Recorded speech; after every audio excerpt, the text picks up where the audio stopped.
that scripture from Matthew, it always bothered me. Always. It does not sound like John the Baptist is channeling the God that the Gospels try to teach us about. God who is abundant in love and forgiveness, steadfast and eternal in mercy and understanding. The particular words we read on this Sunday of peace are so violent, so judgmental, filled with fire and wrath. I have always had a hard time understanding why we're getting so angry.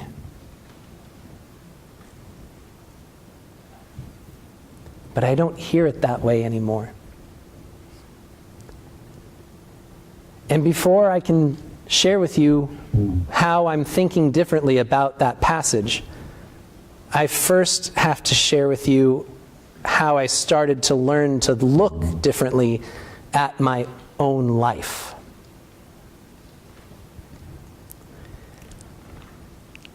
I thought of my life as a garden. It had its specific limitations and boundaries. You know, I only have so much energy. I only have so many resources available to me. There's only 24 hours in any given day and only 7 days in any given week. And it's within these specific limitations that I had to start planting a life for myself, which I did. I planted a little life for myself in Arizona, and I tended the weeds and the plants, and I cared for it, and it blossomed really beautifully. And that life served me really well up until I was 27 years old. I had wonderful family, wonderful friends, a job I loved, a life that was fulfilling. And then I picked up and I moved across the country to Boston, where I went to grad school, and very quickly decided this would be my new home. So then I planted a new little life for myself in this limited garden space. I had my previous life in Arizona that I continued to care for and tend, and I had this new emerging life as an adult on his own in New England that I tended. And I tried really hard to make sure that both of these plants bore good fruit. And then something happened. I met a girl.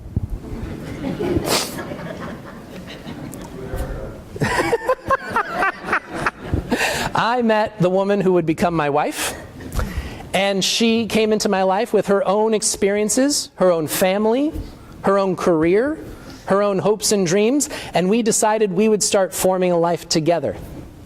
And so there was this third plant that came into my garden that I started nurturing and tending and really trying hard to make sure it bore really good fruit. And so I started juggling these three plants in my very limited garden space, stretched between the Southwest, the Northeast, and then this new private life that I was forming with this woman. Some seasons were busier than others. Some rainy seasons washed some things away. Some weeds sprung up that needed extra pulling. Some dirt needed to be rearranged here and there. But overall, it was manageable. Isn't that what we all want? A life that is manageable? And then something happened.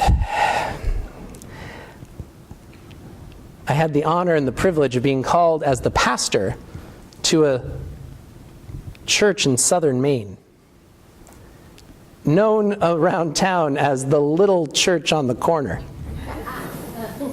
False advertising. Look around this room. Look around this room, and keep in mind that we have 12.5 people over in the other building, and keep in mind we had about 25 people here earlier in the morning. This is not a small church, you guys. Small churches do not get to throw craft fairs in the midst of the most snow we've seen this early in the season in years and still walk away with thousands of dollars. That is not the work of small church.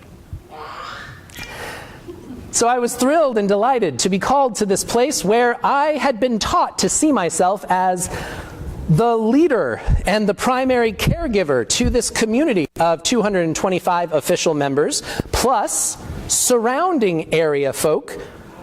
There's at least another 100 of us out there who are not official members of this congregation, but they turn to us in their time of need. They turn to me when they have crises and when they need resources, someone to talk to.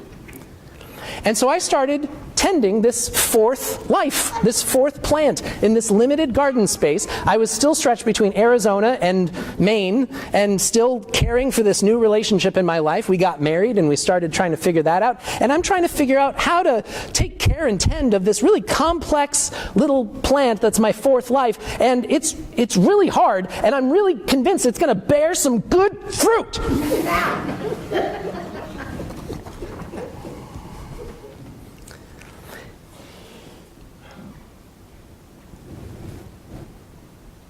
And the strain of managing all these different complex plants started to wear on me.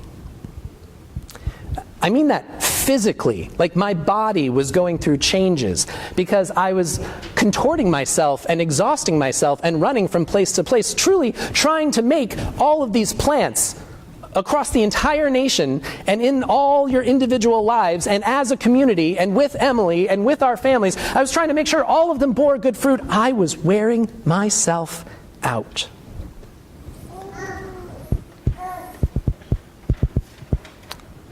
And then as this little limited garden of mine began to get more and more crowded with all of these 4 intentionally planted lives, suddenly unexpected, unplanned things began sprouting up. A random series of plants began to spring up in the garden in the form of emergencies, crises, injustice in this world.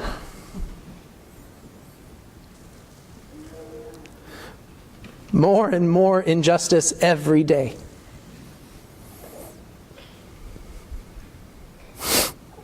The pain and suffering of other people.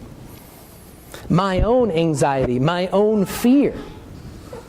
All of these little plants just sprouting up. And because I'm me, because my last name is Gruhn, I was determined to look at all these plants, the good ones and the bad ones, and get good fruit out of all of them. I was going to make it happen. I wore myself out. I bent over backwards. I nearly broke myself in half. I threw out my back in the spring, and for months I couldn't get in and out of my car without excruciating pain. Some of you may have seen me in meetings, and I would sneeze and yelp. That is not normal.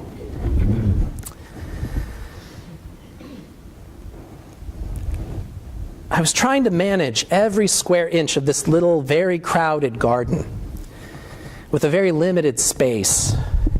And I was trying really hard to make something good come from all of it. And I began to fall apart. I hadn't been sleeping well in years. I was missing deadlines. I was breaking promises. I don't know what happens for you when you feel like you've let people down. But for me, it fills me with a great amount of shame. It just does. Maybe you don't share that shame. Maybe that's not what happens for you. I'm convinced all of us have something deep and dark that grows inside us when we start feeling inadequate, when we start feeling like we can't possibly manage all this life that's before us. Maybe for you it's not shame. Maybe for you it's anger. Maybe for you it's greed.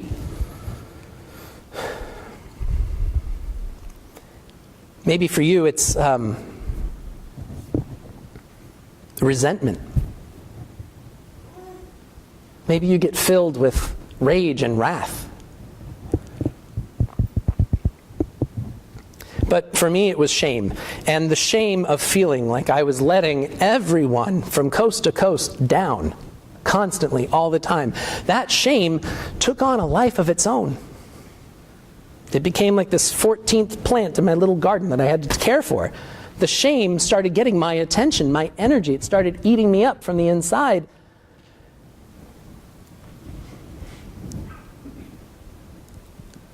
Things were getting dark. I was exhausted. And the only thing I knew for certain was that I couldn't keep doing all this forever. And I could see no good fruit. And it was at that exact moment when Emily and I decided to have a kid. Plant 15 right here. It was at that moment with a bad back and bad credit and a bad attitude, when everything was feeling dark and chaotic, limited and scarce. It was at that very moment a miracle occurred. Well, two miracles, if we're being honest. On a hot and humid, ordinary summer day, my wife safely delivered our son into this world. Miracle number one. And everything became very, very quiet. And everything became very, very light. And everything became very, very good. Turns out there was like this ball of anxiety living in my belly for like the last decade that I didn't even know was there until that kid cried for the first time and it evaporated. And I breathed easily for the first time since I can remember.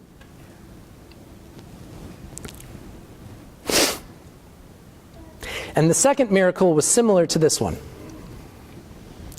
Because the church that I had been called to care for and to serve gave me 3 months of paid leave to let go of everything in the world except those two people. To figure out how to care for this new life, this new crowded little garden. They showered us with gifts, books and clothes, all manner of things that just make life look so possible and so abundant for this kid from day one. Certain actual gardeners in our group just started leaving random vegetables on our back porch. Some of them we didn't even know we had till Sadie started spreading them around the yard. You gave my family and I a place to live for free. You paid for our health insurance. You gave us all the things that human beings earn money to pay for. You gave it all to us for free, and then you continued to pay me on top of that.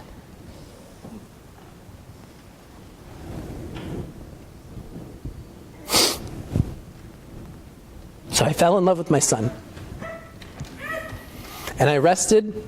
I slept better than I had in years. Emily makes fun of me all the time. I went to physical therapy. I started getting help for my back. It started healing. I started feeling better. None of these are even the miracle, by the way. All of these things are wonderful and good. But the actual miracle hadn't even happened yet. The miracle for me came on the day when I realized I had been gardening all wrong. I'd been doing it all completely backwards and sideways. It turns out you can be the best gardener in the world. You can be the greatest manager of complex plants that has ever walked the earth. You can have the most blessed green thumb of any human being ever.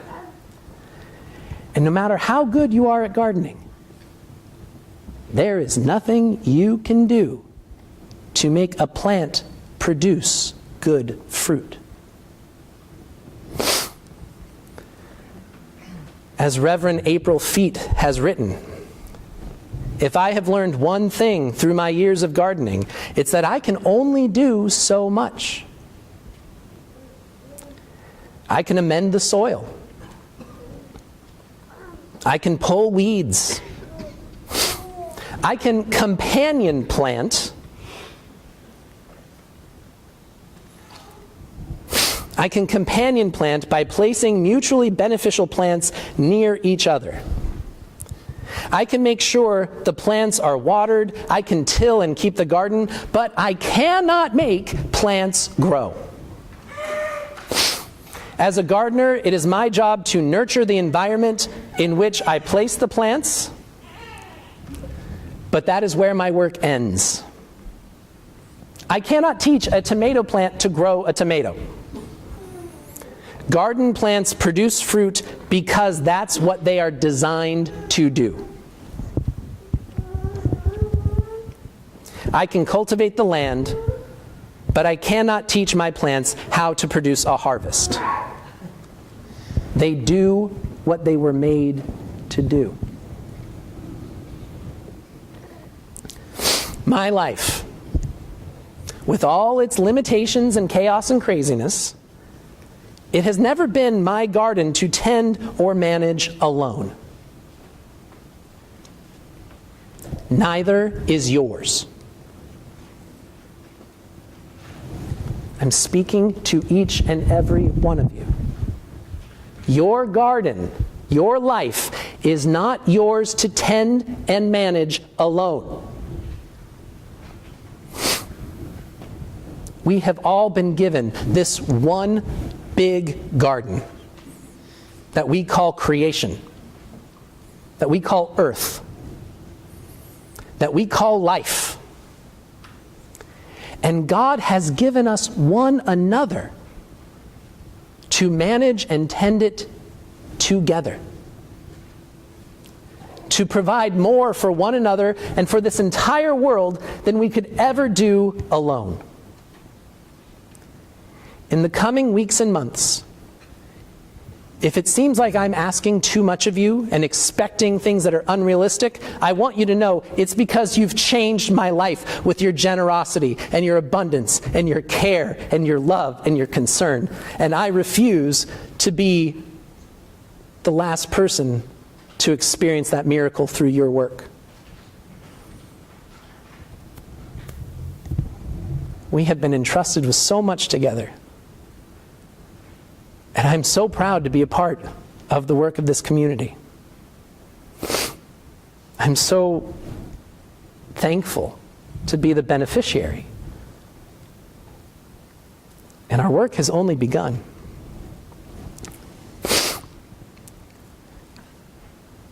We do such violence to ourselves, thinking that it's on us to manage our own lives. We stretch and contort and bend, and we waste our time and our energy and our money, and we get ourselves eaten up. And when we do violence to ourselves, it's so much easier to do violence to others. We do such violence every single day, just trying to hold everything together and make it bear good fruit. Trying to manage reality in a way that seems to be beyond even God's abilities or interest.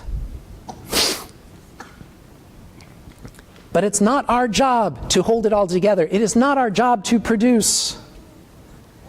It's only our job to manage our shared environment,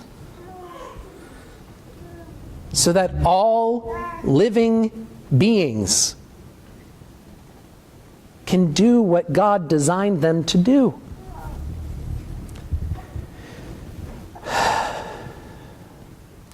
The gift of God's peace is the gift of loosening our grip. The gift of God's peace is letting go of the need to control what is ultimately beyond our control. God's peace is the ultimate companion plant to our little planted lives. If we are willing to relinquish our own desire for control, our own need to be powerful and right and righteous and needed,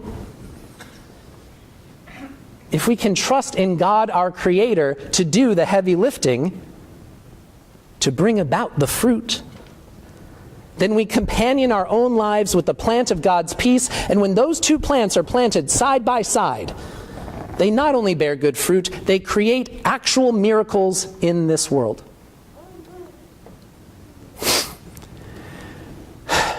So that's why I don't hear the scripture from Matthew as being violent or angry anymore.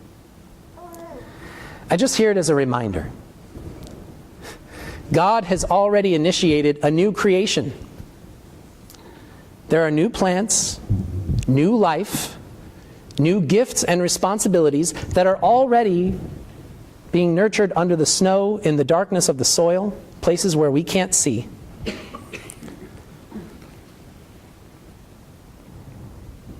And we can either continue exhausting ourselves, trying to force our own agendas and desires on creation, or we can begin together to recognize what God is doing in our midst. We can either stay focused on our own need to earn and to be important, to be the one who gets it right, to defend it, or we can turn. We can turn our focus and attention away from those projects towards God's peace and companion our lives with that peace. Siblings of faith, I invite you to loosen your grip, to relax your shoulders. Let go of the shame and the anxiety and the fear that comes with trying to do too much. I invite you to start breathing more freely. And let's begin together the work that God has designed us to do in this new, bright world. The second week of preparation begins now, friends. Thanks be to God.